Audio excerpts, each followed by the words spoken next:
I'm Kevin O'Hara for Alcohol Mastery, and today I want to talk about what's next, what comes up next after you've stopped drinking. You know, I get a lot of people and they say to me, when they find out that I don't drink, and they sort of, their voice goes up a tone, and they just say to me, "What do you drink?" And then when I tell them that I drink water, it goes up another notch. Water! Water! What? And it's as if I'm telling them that I drank acid or something, It's the strangest thing. Once you understand where these people are coming from, where drinkers are coming from, and when you tell them that you don't drink and that you only actually drink water, the first reaction is that they think that you are a complete alcoholic and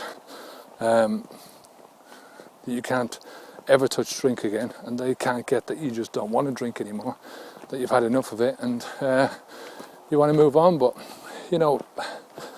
since I was 18, sort of the whole thought of socialization was always about drinking, getting into the pub, and I didn't know what else to do. That was just the way I was brought up. I'm not saying everybody that was brought up at that time even has the same influences, but you tend to stick with people who are the same as you, who think the same as you. So when you're young, it can seem that everyone has those influences, that everyone wants to have a drink. And that sort of carried on throughout my life until a couple of years ago. And it took me a while to sort of realise that it wasn't really the alcohol. The alcohol sort of had nothing to do with it once I stopped. The alcohol only actually stays in your system for 2 or 3 days. So, give or take a day or two, within half a week, the alcohol is not influencing you anymore.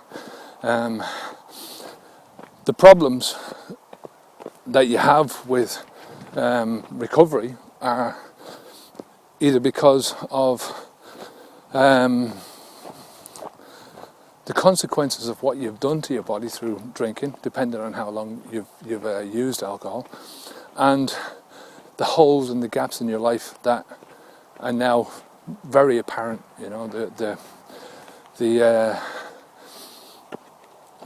All the times that you used alcohol, in my life, it became such a big part of my life, no matter what I did to enjoy myself. So any other time that I wasn't working, I was thinking about drinking. So when you get to that stage, there's a big chunk of time that is being that needs to be replaced once you stop drinking, and that's where the problems lie.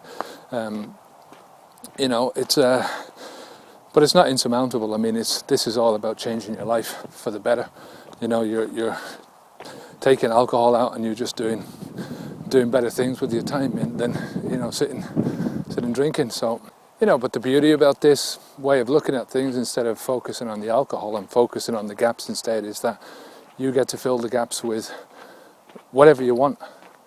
It's up to you. It's your choice. This is like quitting drinking.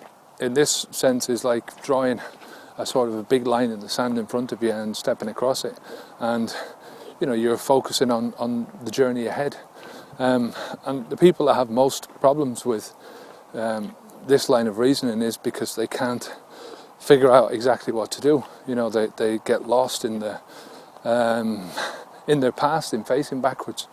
And they find it difficult to sort of move away from the alcohol. And get the alcohol out of their minds, and it's understandable, but it's it's just a mindset. It's just a perception. And once you get over that perception and you understand that alcohol was never doing you any good, it was just holding you back from all the good things in life, then you're going to be in a much better position. So that's just a way to look at things.